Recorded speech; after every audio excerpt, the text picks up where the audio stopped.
Segundo Reis, capítulo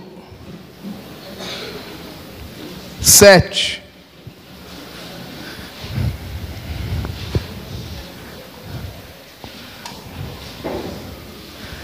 Nós estamos nesse projeto, Eu Mais Um, o desafio da multiplicação.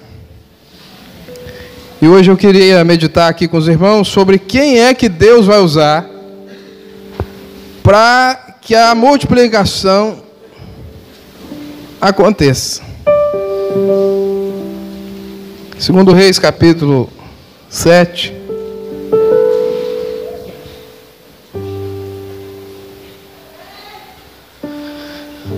Do versículo 3 até o 11. Segundo Reis 7, de 3 a 11. Amém? 4 homens leprosos estavam à entrada da porta, os quais disseram uns aos outros: para que estaremos nós aqui sentados até morrermos? Se dissermos, entremos na cidade, há fome na cidade, o que vai acontecer? Morreremos lá. Se ficarmos sentados aqui, o que vai acontecer? Também vamos morrer. Vamos, pois, agora e demos conosco no arraial dos Círios. Se nos deixarem viver, viveremos. Se nos matarem, tão somente morreremos. Levantaram-se ao anoitecer para se dirigirem ao arraial dos Círios, e tendo chegado à entrada do arraial, para surpresa geral, eis que não havia ninguém. Verso 6, vamos ler? Por quê?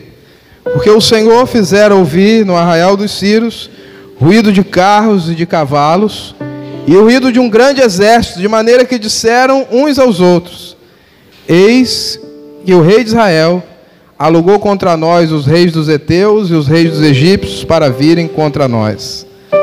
Verso 7 diz: pelo que se levantaram e, fugindo ao anoitecer, deixaram as suas tendas, os seus cavalos, os seus jumentos e o arraial como estava, e fugiram para salvar sua vida. Chegando, pois, aqueles leprosos à entrada do arraial, entraram numa tenda, comeram, beberam, tomaram dali prata, ouro, vestes e foram, e os esconderam. Voltaram e entraram em outra tenda, e dali também tomaram alguma coisa e esconderam.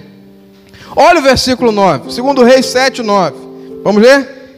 Então disseram uns para os outros: não fazemos bem. Este é dia de boas novas, e nós nos calamos. Se esperarmos até a luz da manhã, seremos tidos por culpados. Agora, pois, vamos e o anunciemos à casa do rei.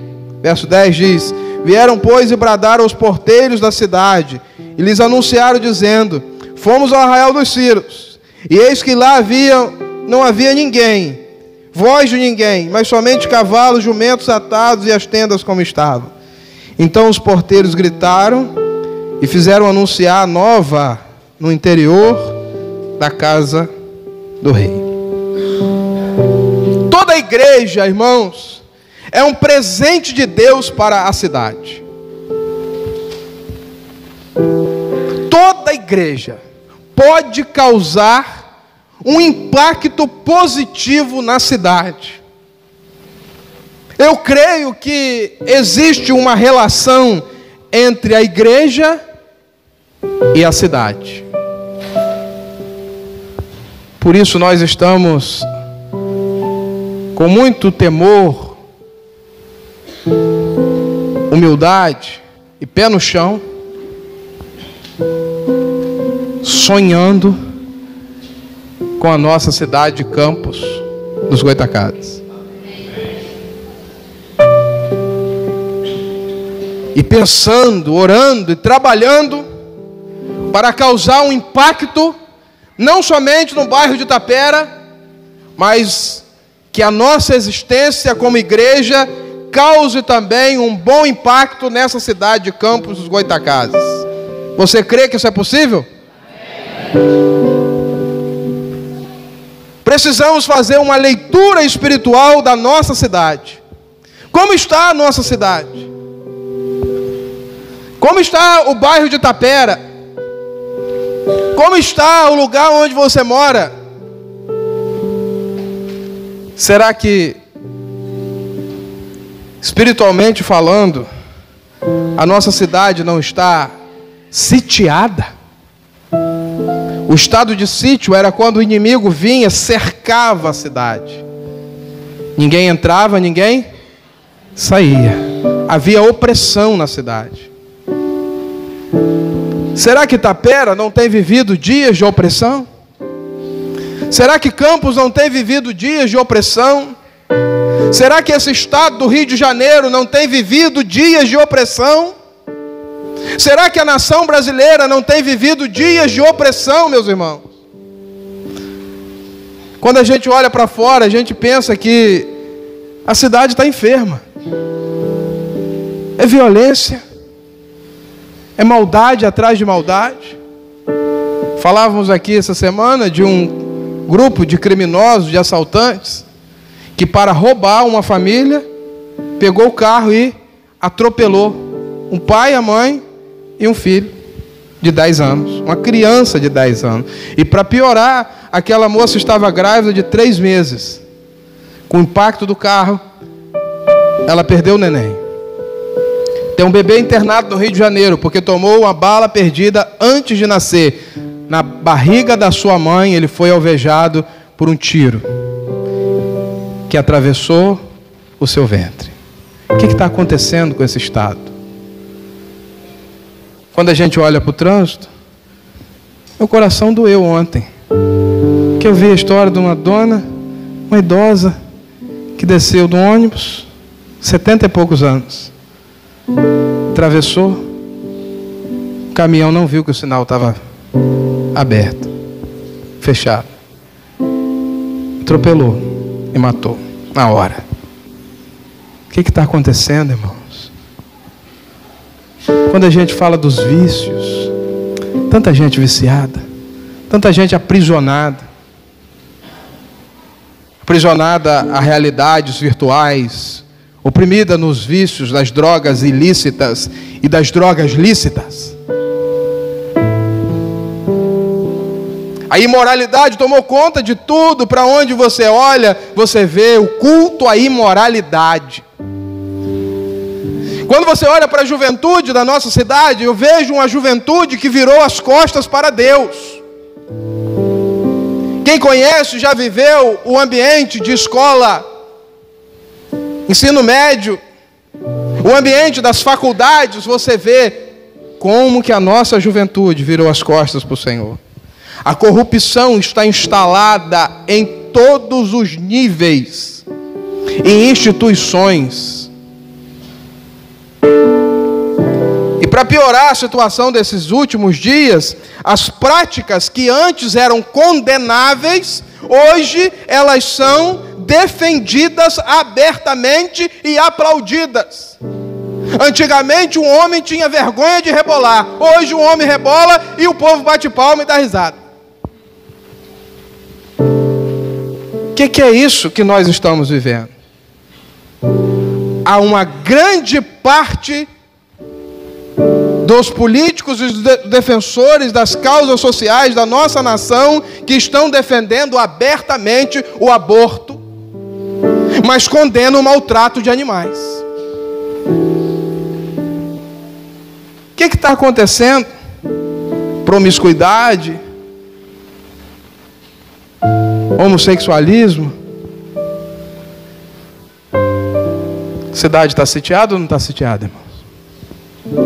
Sitiar cidades era a estratégia da guerra da Idade Antiga, porque todas as cidades eram cercadas de muros. Os muros serviam de proteção justamente contra os inimigos. Mas uma cidade não conseguia viver isolada.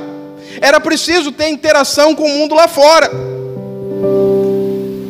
Era de fora da cidade que vinha o sustento, o alimento para a cidade. E os irmãos devem lembrar e pensar que naquela época armazenar comida não era uma coisa fácil, nem simples, e nem tinha como você armazenar muita comida. Poucos dias de cerco, rapidamente aquela cidade entrava em colapso. Porque começava a faltar o quê? Comida e bebida. Os homens mais fortes da cidade ficavam fracos, porque não tinham o que comer.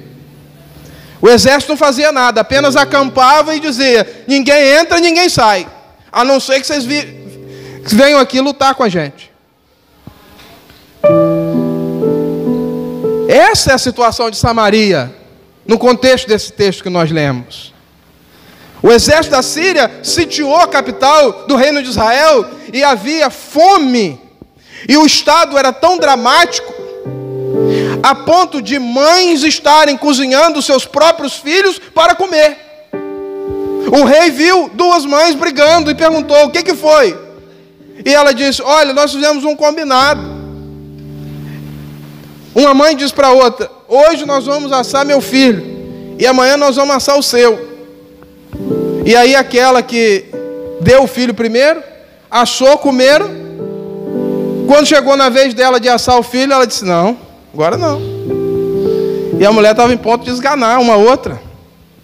O rei ficou tão desesperado que aí ele lembrou de chamar o profeta Eliseu. Eliseu chegou lá e deu uma palavra profética. Ele disse assim: olha, Deus em menos de 24 horas vai reverter essa situação. Você crê que Deus em 24 horas pode reverter qualquer situação? Tinha um homem lá que não acreditou. O homem falou assim: nem se Deus abrisse janela no céu e derramasse bênção, e derramasse comida em cima da cidade, seria capaz dessa situação mudar em 24 horas. Aí Eliseu diz assim: você vai ver, mas você não vai participar, porque você é incrédulo. E aí que entra a história desses 4 leprosos. 4 leprosos, versículo 3, acompanhem na sua Bíblia. Leproso, só para você lembrar, não ficava na cidade, ele ficava do lado de fora, isolado, nos portões para fora. E eles estão conversando. Agora você imagina, quais são os nomes desses leprosos? Está escrito aí? Anônimos. Já uma coisa para você pensar, que quem vai transformar a realidade nessa cidade não são os famosos, são os anônimos que Deus vai usar. O que sabemos é que eles viviam isolados, e leproso vivia da sobra da cidade. Quem dava comida para o leproso era o que sobrava na cidade. Pergunta aos irmãos: o que tinha em Samaria? Fome. Se não tem comida nem para a gente que estava dentro da cidade, chegava comida para aquele povo que estava lá fora? Não. Se está ruim para a cidade, imagine para eles.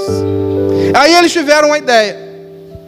Eles falaram assim: olha, se nós formos entrar na cidade atrás de comida, eles vão matar a gente.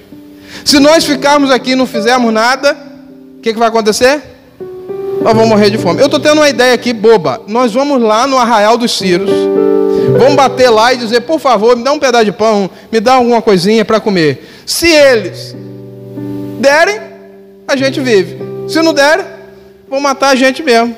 Se a gente ficar aqui, morre. Olha o drama. Se ficar aqui, morre. Se entrar na cidade, morre. A única chance era ir lá, no Arraial dos Inimigos. Difícil, né? Se correr, o bicho pega. Se ficar, aí Deus entra na história, usando 4 leprosos.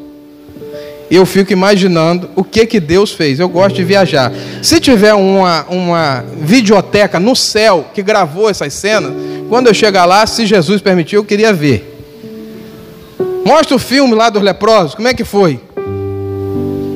4 leprosos começaram a andar. A cada passo de leproso, algo sobrenatural começou a acontecer naquele lugar. O exército da Síria, que estava acampado lá do lado de fora, começou a ouvir ruído de milhares e milhares de soldados e carros de guerra indo contra eles. Pergunta aos irmãos: de onde veio tantos soldados se a cidade estava isolada? É coisa de gente doida. Caíram fora, correram, rápido, fugiram, largaram tudo para trás. E quando os leprosos chegaram lá, não tinha mais ninguém, só tinha comida, bebida, roupa, até os cavalos, os carros, deixaram tudo, fugiram desesperadamente, com pavor.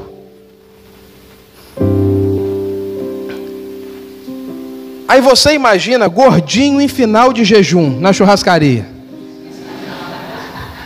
Hã? Os leprosos chegaram lá, gente, dias e dias sem comer nada. E aquele monte de coisa, ainda tinha coisa no fogo assim assando. Eles entraram numa tenda, comeram, arrotaram, comeram de novo, comeram. Pegaram o ouro, pegaram prata, esconderam. Depois eles vão naquela outra. E começaram a comer, participar. Aí eles pensaram, nós não estamos fazendo coisa boa, não. Tem uma cidade inteira que está com fome. Nós não vamos dar conta de comer essa comida toda. Nós precisamos ir lá e anunciar para essa cidade. Mas leproso não entra na cidade. Como é que faz? Vamos vencer essa barreira. Leproso é desprezado pela cidade. Tem problema, nós vamos lá abençoá-los a si mesmo. E assim eles fizeram. E a profecia foi cumprida. Em menos de 24 horas aquela situação foi revertida. Está lembrado daquele camarada que não acreditou? Ele tentou segurar o povo na porta. E quando ele tentou segurar o povo na porta, a multidão passou em cima dele, ele foi esmagado. Ele viu, mas não participou. Irmão, eu queria que você pensasse: quem é que Deus vai usar em Tapera? Quem é que Deus vai usar em Campos? Quem é que Deus vai usar no Rio de Janeiro? Quem é que Deus vai usar nessa nação para mudar a história e a realidade espiritual que essa nação vive?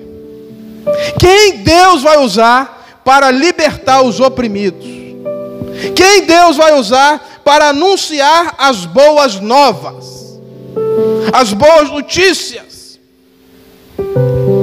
São os melhores?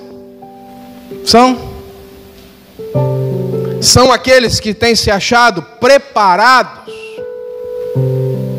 Não. Sabe quem Deus está querendo usar? Leprosos. São esses que Deus vai usar para mudar a realidade de muitas vidas aqui nesse lugar. Pecadores, porque lepra significa pecado. Era um sinal de pecado. Então, quando eu digo Deus vai usar leprosos, Deus vai usar pecadores redimidos. Pecadores purificados vão ser usados por Deus para restaurar vidas, cidades e nações.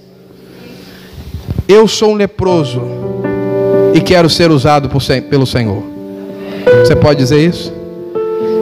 Eu sou um leproso usado por Deus. Não pode falar.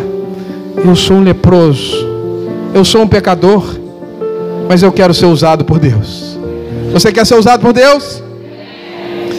Porque quando leprosos são usados por Deus, sabe para quem vai a glória?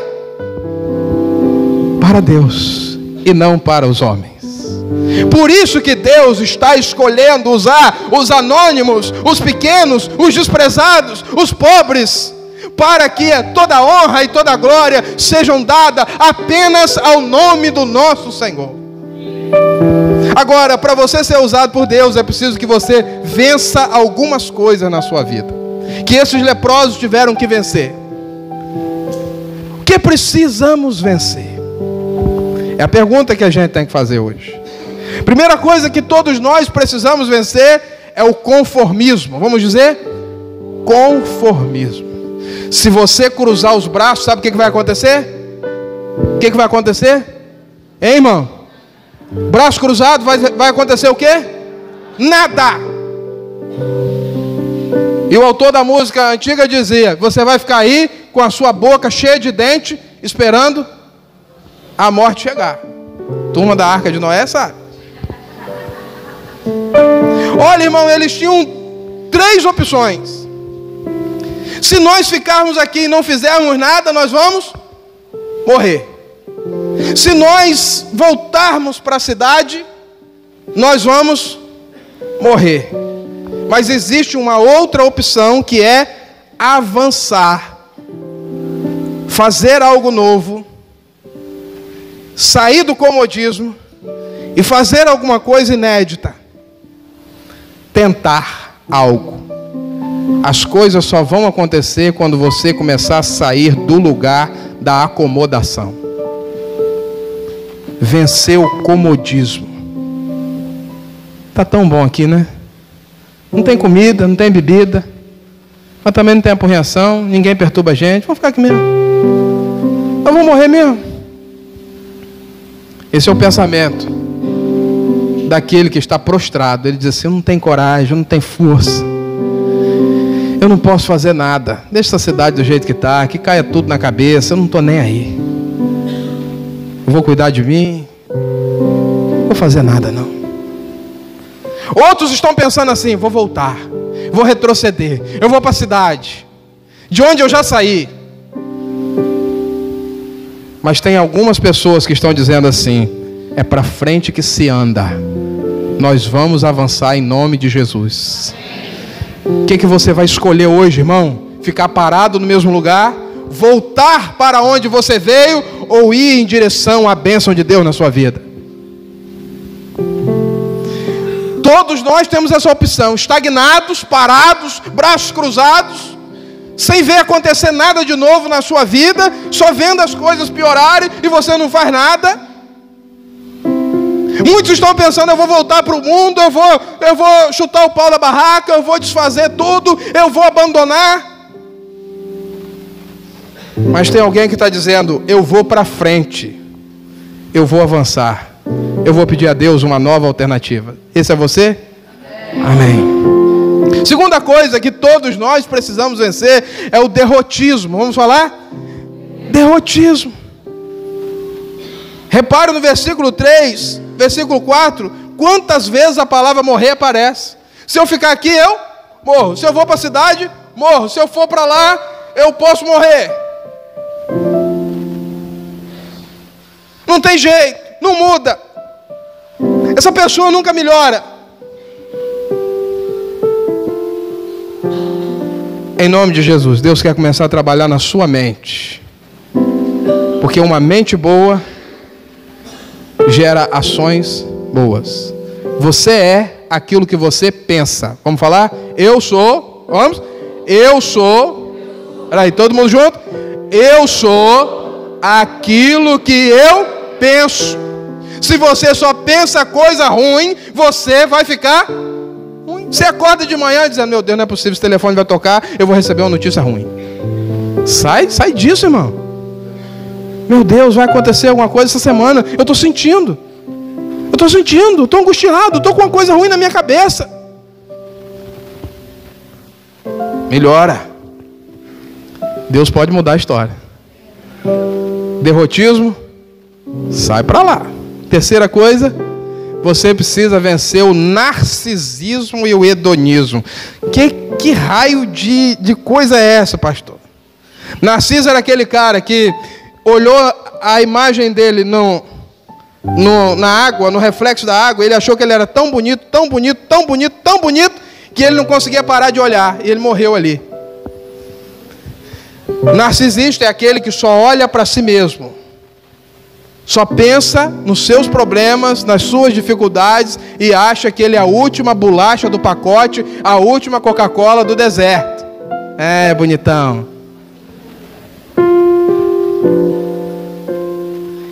Eu não preciso de ninguém, vocês é que precisam de mim.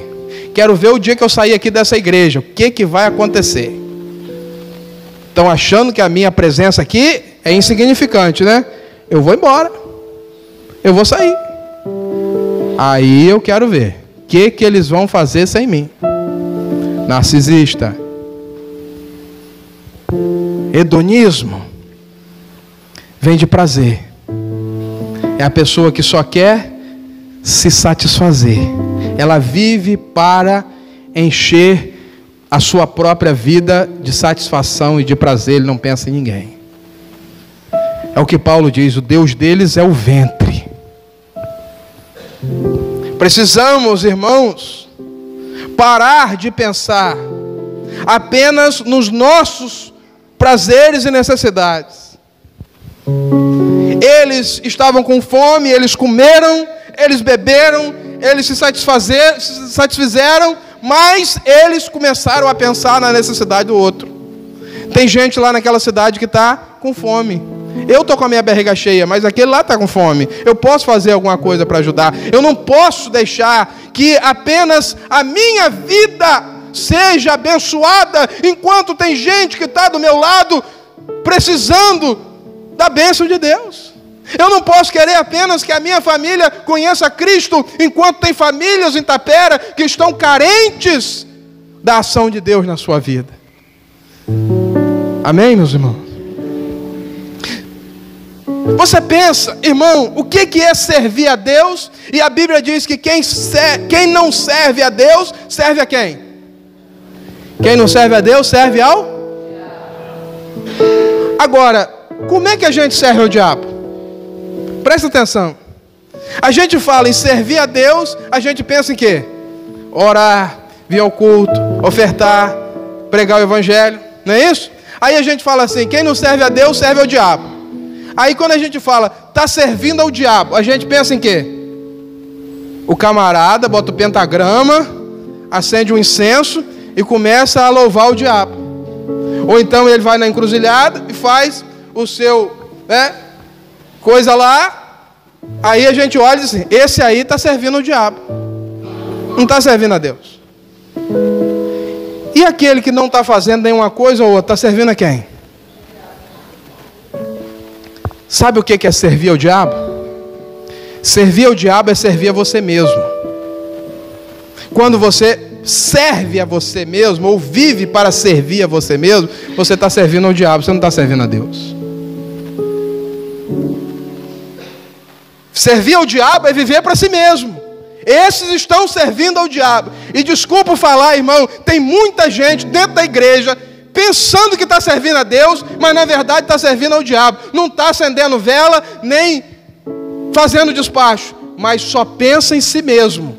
Na verdade não está pensando em servir a Deus. Está servindo a quem? A Bíblia diz que só tem 2 caminhos. Somos chamados para pensar no todo, em detrimento da nossa própria vontade às vezes. Viver para abençoar os outros, viver para ajudar a necessidade do outro, é viver para servir a Cristo. Foi isso que Jesus fez. Quarta coisa que a gente tem que vencer: individualismo. Quantos leprosos eram? 4. Mas veja bem que eles fazem uma reunião e eles dizem assim: vamos, se nós fizermos isso, se nós fizermos aquilo, vamos até o arraial do Ciro. Aí quando eles tomam a decisão e dizem assim, vamos até o arraial do Ciro, quem se levanta e vai? 3, 2, os 4 vão juntos. A concordância entre eles. Os irmãos estão entendendo? Se a gente quiser ser usado por Deus, você tem que parar de pensar só em você mesmo. Você tem que parar de querer que só a sua opinião prevaleça e passar a pensar coletivamente. Leprosos que andam de mãos dadas com o mesmo propósito vão botar o inimigo para correr. Leprosos que andam de mãos dadas, que amam uns aos outros, que superam as diferenças, que aprenderam a se perdoar, que vivem em unidade, vão botar o inimigo para correr aqui nesse lugar. O que vai fazer o impacto nesse lugar é a unidade dessa igreja. Se tiver divisão, nós não vamos a lugar nenhum. Se tiver cada um puxando para um lado, pensando em si mesmo, querendo que a sua vontade prevaleça, está na hora da gente unir as nossas mãos. Segura na mão da pessoa que está do seu lado e diz: caminha comigo de mão dada, irmão. Nós vamos para o mesmo caminho, para o mesmo lugar. Ovelha perdida, catitu fora da manada, é comida de onça. Você acha que você pode viver sem a comunhão? Você acha que você pode viver, servir a Deus em casa? Não dá, irmão. 4 leprosos têm mais força do que um guerreiro junto, sozinho. Precisamos aprender a caminhar unidos como corpo. Sabe por que a perseguição da igreja diminuiu na China? Eles tinham uma estratégia. Quando a igreja estava crescendo e o governo descobria, eles iam lá e mandavam prender o pastor e colocavam o pastor em isolamento. Entrava o exército, a polícia, no meio do culto e dizia assim: não queremos ninguém aqui, só queremos o pastor. Algemava o pastor, levava, aquela igreja dispersava, porque feriu o pastor, as ovelhas dispersam. A igreja começou a perceber isso. E quando a polícia entrava e dizia assim: não precisa ninguém fazer nada, nós só vamos levar o pastor preso, levantava toda a igreja, botava o pastor no meio da igreja, se abraçavam e diziam: se você prender o meu pastor, você tem que prender a igreja toda. Leva a igreja toda. A igreja na China tem milhares de pessoas, milhões de pessoas. Prende os milhões de crentes. Onde é que eles vão botar? Está arriscado se a polícia chegar aqui e dizer: vamos prender o pastor. Diz: leva esse miserável para passar um tempo lá. Você seria capaz? Vai machucar o meu irmão? Me machuca primeiro. Machuca ele não. Eu entro na frente dele. Olha o poder que tem essa unidade, esse amor. Como é que Satanás fica num lugar desse? Como é que o mal prevalece onde os irmãos estão se amando, estão vivendo em unidade, estão andando na mesma concordância? Quinto e último lugar, irmãos, se nós quisermos ser usados por Deus, você precisa renunciar o espírito da vingança. Aquela cidade de Samaria tinha excluído aqueles 4 homens. Eles viviam fora da cidade, eles eram a escória da sociedade, eles eram marginalizados, ninguém tocava no leproso, ninguém chegava perto do leproso, jogava comida, nem a família chegava perto mais do leproso. Eles eram machucados por causa da doença incurável da pele, eles eram machucados por causa da dor que aquela doença causava, e eles eram machucados porque eram excluídos, eles sofriam todo tipo de preconceito e rejeição. Eles não podiam mais chegar perto. Se era casado, não podia chegar mais perto da mulher. Se era casado, não podia. Se tinha filho, não podia mais conviver com sua família nem com seus filhos. Se tinha um trabalho, ficava desempregado. Ninguém olhava para eles. Samaria fez muito mal para aqueles 4 leprosos. Mas agora eles têm 2 opções. Ou a gente come e deixa aquele povo lá morrer de fome, ou a gente volta lá e anuncia que tem comida aqui e salva a cidade inteira. Agora, diria alguém, é a hora da vingança. Fizeram mal para mim, né? Me ofendeu, né?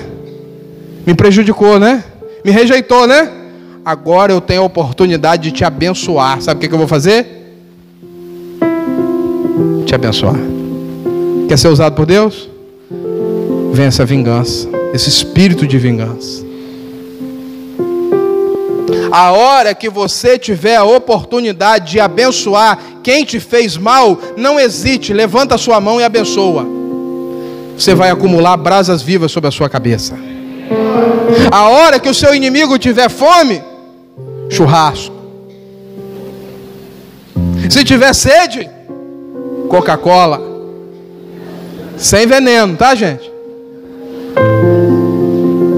Viver o evangelho é viver a loucura do mundo, irmão. O povo vai dizer assim: você está maluco. Agora que é a hora de você pisar na cabeça, agora que é a hora de você se vingar, agora que é a hora de você colocar essa pessoa no lugar dela, agora que é a hora de você fazer o mal. Você vai fazer o bem, você vai perdoar, você vai abençoar.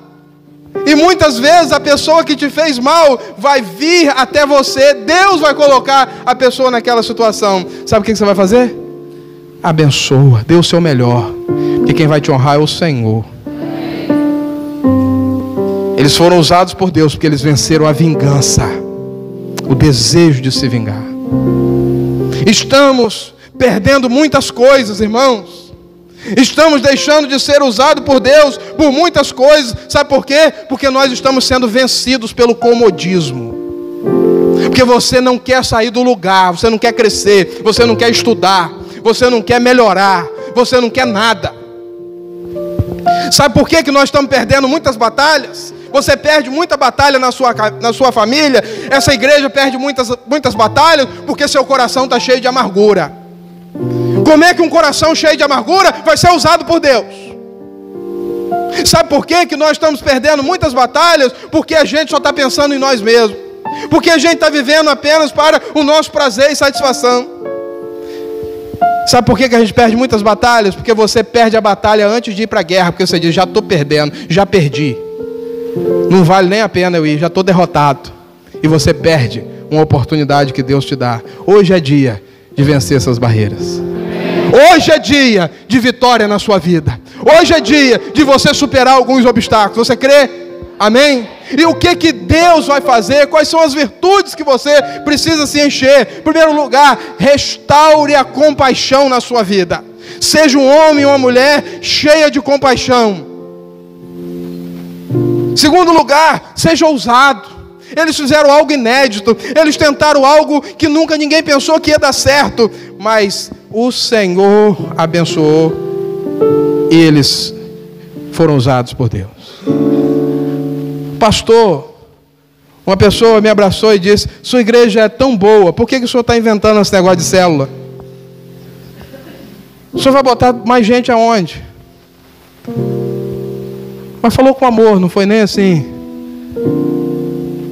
Na verdade, ela estava querendo elogiar a igreja, dizer que a igreja já estava muito bem. Eu disse, eu tenho um chamado, nós temos um chamado de fazer discípulo nessa cidade. Enquanto tiver alguém que não é discípulo de Jesus, eu não posso parar a minha missão. Eu estou pensando em fazer algo inédito. Só para você pensar e ficar chocado. O que acontece, nós ouvimos, o que acontece na Igreja Batista de Lagoinha, que muita gente critica, às vezes sem conhecer. Eu critiquei muitas vezes, depois que eu conheci, não abro minha boca para criticar mais nada. Existe um ministério, tem mais de 200 ministérios naquela igreja. Existe um ministério de gente preparada em oração e jejum, em que eles contratam as prostitutas para passar 1 hora, e ao invés de fazer sexo com elas, eles vão falar do amor de Jesus. Quanto que é a sua hora? Tanto. Quero marcar. Tanto. Em tal lugar? Tanto. E eles vão lá falar do amor de Jesus. Muitas delas têm rendido a vida ao Senhor Jesus. Meu Deus, mas isso é uma coisa tão absurda que nem entra na minha cabeça. Tem alguém pensando fora da caixa e fazendo coisas maravilhosas para o Senhor. Faça algo inspirador. Se essa história está registrada aqui, é porque esses leprosos fizeram algo que entrou para a história. Abençoe a vida de alguém, a ponto dessa pessoa nunca mais esquecer de você. Pessoas usadas por Deus vão marcar a época. E essa história ainda hoje mexe conosco. Nós temos tantos homens e mulheres que entraram para a história porque inspiraram gerações. Que Deus nos ajude a ser um desses que vão inspirar vidas. Mesmo o dia que nós não estivermos aqui nessa terra, alguém vai falar da gente, vai dizer: ele inspirou vidas, ele fez a diferença na sua geração. Quarto, expanda a sua generosidade. Ô irmão, nós já falamos aqui sobre Abel, não vamos falar muito disso. Ele deu o melhor, foi generoso, abençoou, pôde não reter a bênção. E quinto, resgate sua missão. Vamos falar? Resgate sua missão. Eles disseram uns para os outros: hoje é dia de boas novas. Eu não posso fechar a minha boca. Eu preciso compartilhar o que Deus tem feito. Prenderam os apóstolos, João e Pedro, açoitaram eles, porque eles estavam pregando, falando do amor de Jesus Cristo. Eles chamaram eles, disseram: olha aqui, a partir de hoje, vocês estão proibidos de falar desse nome. Vocês estão proibidos de pregar esse evangelho. E para vocês não esquecerem, nós vamos açoitar vocês. Pegaram, açoitaram os dois. No outro dia de manhã cedo, onde estava Pedro e João? Pregando o evangelho de novo, falando do amor de Jesus. E alguém falou assim: por que vocês estão fazendo isso? E eles disseram: como é que nós vamos deixar de falar das coisas que nós temos visto e ouvido? Dá para parar de falar, irmão? Dá para parar de pregar? Resgate sua missão. Você é um pregador do Evangelho. Eu nunca vou subir nesse púlpito e pregar, mas você na sua casa, no seu trabalho, na sua rua, na sua família, você vai ser um pregador de boas novas, porque você vai trazer muitas vidas para o Senhor Jesus. Amém? Começa ganhando uma vida esse ano. Se você ganhar uma por ano, você vai fazer um impacto extraordinário. Vamos falar juntos ali? Restaure a compaixão. Faça algo inspirador. Expanda a sua generosidade. Resgate a sua missão. Sabe o que vai acontecer? O que vai acontecer? Em primeiro lugar, haverá nesse lugar salvação e livramentos. Muitas vidas serão salvas e livres das garras do adversário. Segundo lugar, famílias inteiras serão preservadas da destruição aqui nessa igreja. Famílias que estão caminhando para a destruição vão ser restauradas para a glória do Senhor Jesus. Nós vamos ver famílias inteiras entrando por aquelas portas e se rendendo aos pés do Senhor. Vidas que não têm mais esperança, terão esperança. Amém?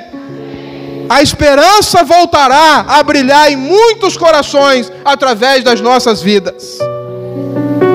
Você recebe essa palavra? Nós vamos viver novas e profundas alegrias. Quarto lugar, você vai viver, sabe o quê? Novas e profundas alegrias. Você recebe? Deus vai mudar a sua história. Seu tempo de sorrir vai voltar. Você vai sorrir. Os melhores anos da sua vida ainda estão para chegar. Amém? Você pode ter vivido dias maravilhosos, tempos maravilhosos, mas o melhor de Deus para a sua vida ainda está lá na frente. A sua história vai ser uma história marcada pela alegria. E nós vamos ouvir todos os dias, todas as semanas nessa igreja, testemunhos daquilo que Deus está fazendo.